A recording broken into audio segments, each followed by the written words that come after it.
the days are slowly counting down to when we can get our hands on an Xbox One X, the new mighty powerful console from Microsoft.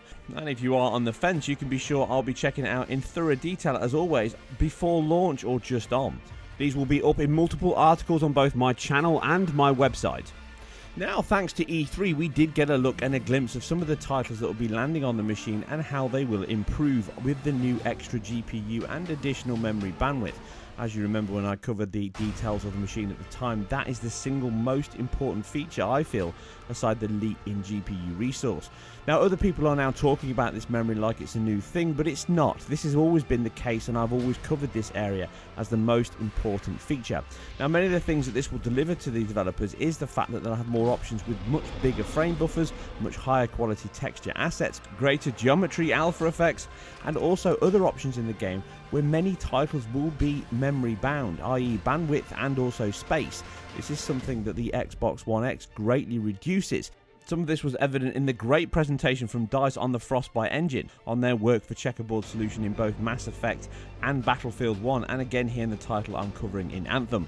Like those titles and this one, they all use Checkerboard solution to reach their final output resolution, no matter the hardware. So you saw around 1536 by 864 as an average on the Xbox One, and you saw around 1800 or 3200 by 1800 on the PS4 Pro. Here we get a full 3840 by 2160 on the Xbox One X using the Checkerboard solution here. One of the issues that they had on the PS4 Pro shipping that was memory limitation. They hit a limit. This won't happen on the Xbox One X because it has 9 gig available to games. That's a great increase over what the PS4 Pro has, which is only 5.5 gig. And I feel this will be where you will see the biggest differences between multi-platform titles, but I've already covered this on previous videos before. So what we are looking at here is an additional benefit on the Xbox One X, but it does have some caveated issues here. Possibly the biggest is the lack of any hardware ID buffer, which the PS4 Pro has as a hardware feature, and because of this, it doesn't need to invoke a pixel shader. It can run it as a compute shader, therefore meaning it's a perfectly parallel job to run as asynchronous work on the GPU, which obviously means improved performance on top of the improved visual quality, something borne out by the test that I did in depth on both the base PS4 and the PS4 Pro version in multiplayer, which was a staggering increase over what we saw on the base PS4, which I'm sure there'll be workarounds which they've used on the Xbox One and the base PS4, and again here in the Xbox One X.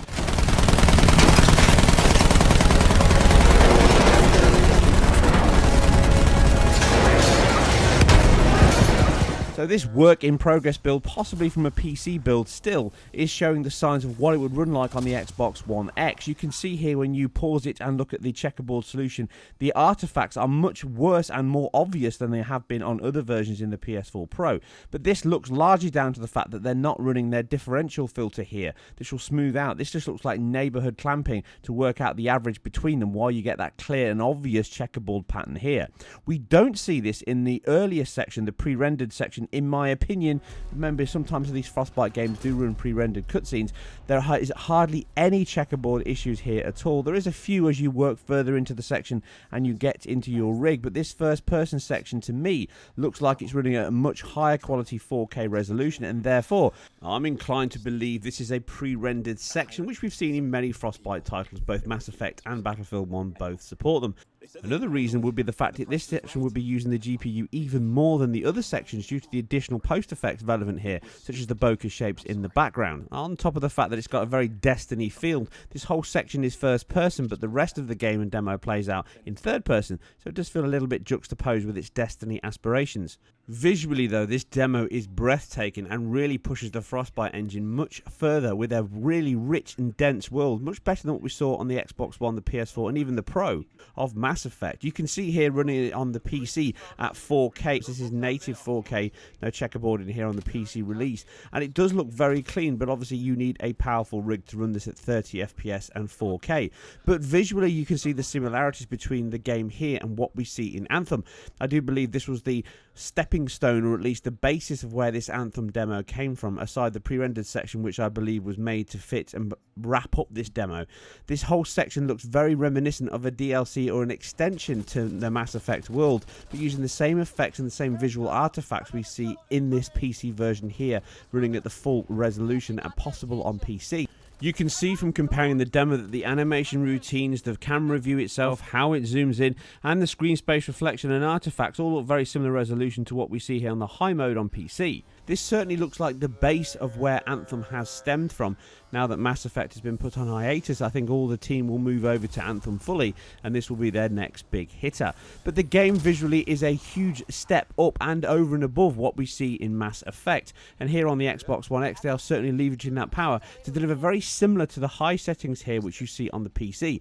Now, whether or not they're going to push us even further still on the Xbox One when it launches is yet to be seen. This is a very early demo of very early hardware, so things are going to change quite drastically. So there's no point in getting delved into the fact of comparing this to an actual release and how it will look, but in terms of the visual quality from Frostbite and what they can deliver on the new Xbox One hardware, 4K resolutions, all of the higher effects, screen space, reflections in an open world game. Remember, a lot of these effects were removed from the console released in the final game, only present on the actual PC release. And this includes the bokeh depth of field, sprite-based bokeh depth of field that you see here on the PC version, drop down here to 1440 to get that 60 FPS rate back up, which is not present on the console, and this includes the PS4 Pro. Now, whether that gets patched in later on or whether it was just an omission, it was in the original slides from the DICE presentation, but unfortunately it never made it into the game, with the final game only having the standard Gaussian blur that all console versions had. But here on this Xbox One X preview footage that we see at E3, that's not the case at all. Those bokeh shapes are in, and everything else looks the highest quality you can expect on the console release. Certainly more in line with a much higher end PC, even if the frame rates will not be equaling that. This is largely due to the fact that the teams, as I've mentioned many times before, did not have the CPU resource here. That will be for the next generation of consoles, which will be a large leap that they will most certainly make once they move into the Zen level, the Ryzen level, and look at the second generation or possibly third generation of APUs that they can deliver on a much smaller footprint than what currently we're seeing here in the 14 nanometer hardware. As it stands at the moment, I'm really looking forward to Anthem and what it can deliver once the full console release is shipped, and what it can deliver on PC over and above what we see here, which does look to be a good demonstration of where they are at the moment with the game and the engine at large. But the next taste of the improved Frostbite engine will come later this year, with Battlefront 2 hitting both the Xbox One X and the PS4 Pro. So that will be the tasty delight on whether or not we can see the huge differential between the two versions, and whether that memory will make the biggest difference, which I believe it will, on more than just the visual quality.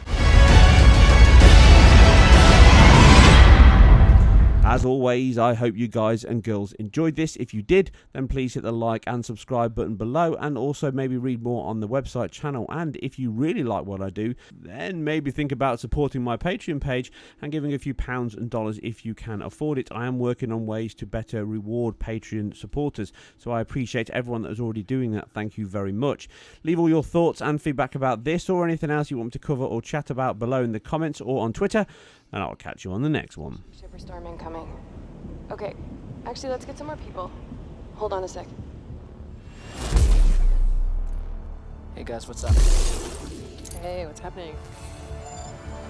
I'm right behind you.